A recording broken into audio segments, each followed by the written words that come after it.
Hey everybody, and welcome back to the channel. On this episode, I'm going to show you guys the Unifi G3 Instant from Ubiquiti. It's fairly new, it's about 30 bucks, but there are some caveats to using it. So we'll cover that here in the video.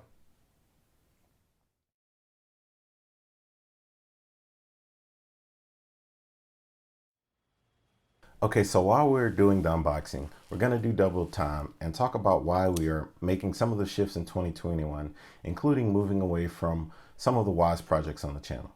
And it mostly boils down to the agnostic elements of the device's ecosystem support. Some device manufacturers offer products at a lower price point to entice you to buy them. Past that point, the only way to eventually make money off of you or continue to do so is to make their products only work with their ecosystem.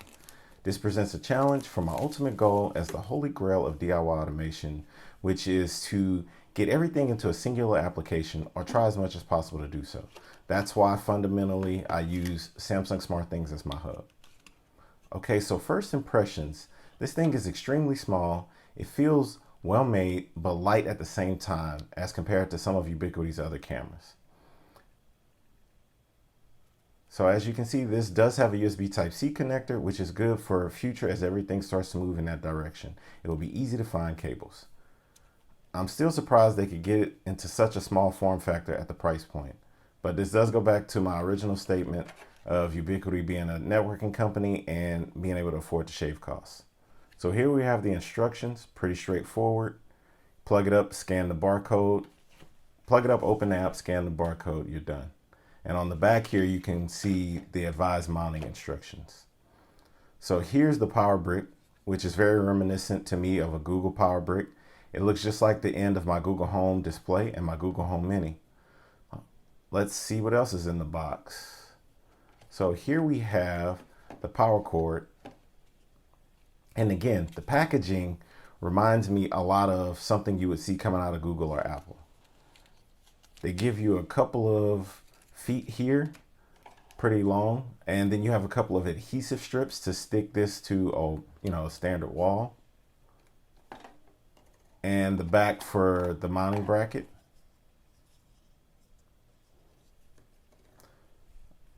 So this mounting bracket looks like it's going to go pretty much flush with the back of the camera, which will give you a nice flush fit.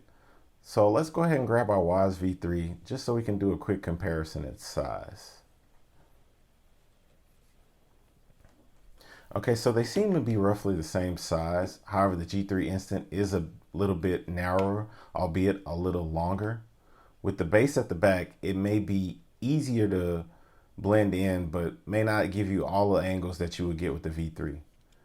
But the G3 does have Type-C, as I mentioned already, which in my opinion is much better for future-proof.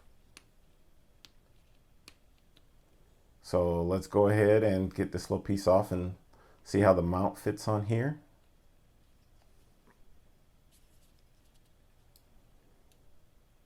So once you get the back in, you're gonna need a screwdriver to tighten it down.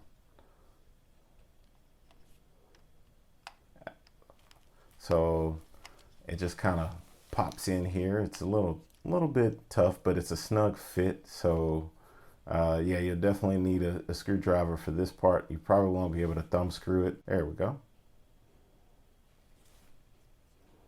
All right, that's what you get in the packaging.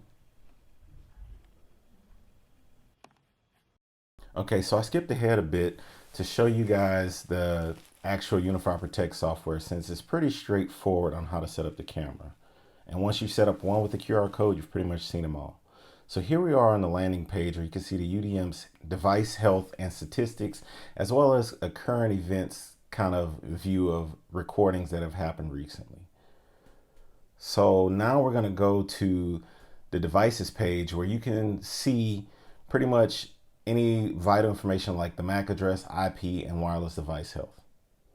Skipping ahead to the live view, you can actually see the camera here in a low light scenario and what the high contrast and details from the image of this camera actually looks like. It's not in color, but it's still a pretty good image.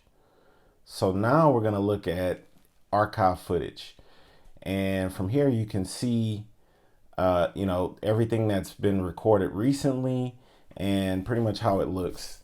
And one thing I like about the UDM is you can see the capacity to record depends on the size of the hard drive you use and the cameras you have on the system if you're using the UDM Pro. Otherwise, as a standalone camera, you would need to use the rtsp feed to record in a system like Blue Iris. So I'm going to go to February 25th to give you guys a bit of a sneak peek of something coming up later on the channel.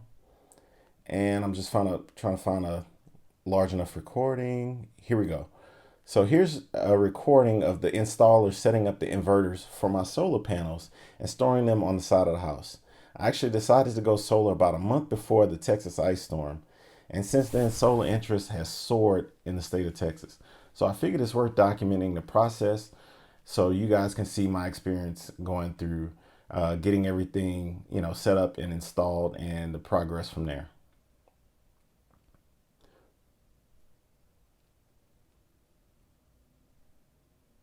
So at this point, we're going to go ahead and go back to the devices tab, and I want to show you how to find the rtsp feed.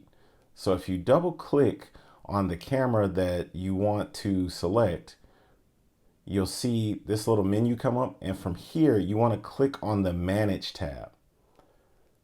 And once you click on the Manage tab, you'll be presented with this menu here, and you just see the option for rtsp. Double click on the little plus sign, and this will bring up your secure and unsecure rtsp feeds, which you should be able to plug into a program like Blue Iris to get a live feed from that camera. Once it's in that system, the rtsp feed, it's treated just like any other rtsp camera, and you'll be able to record that feed directly into your NVR, whether it's software or hardware based. All right, everybody, that's gonna do it for this video. To give you a quick little recap, this guy's about 30 bucks. It has some of the same features of your WYZE V2, some of the features of the V3, not quite the color night vision, but for purposes on the channel and for rtsp support, this camera is going to be vital for the stick and go cameras that we have around the house. Currently, some of them being V2 models. Because it does have rtsp support, we can integrate it into Blue Iris, as I mentioned, and that is more important right now than having to use a separate ecosystem that doesn't have any APIs or any kind of way to tie into it to use it with other apps. So sorry, WYZE, but right now I'm going to have to start making moves like this. Hope you guys learned something. If you did, make sure you like and subscribe to the channel, and I'll see you guys on the next one. Later.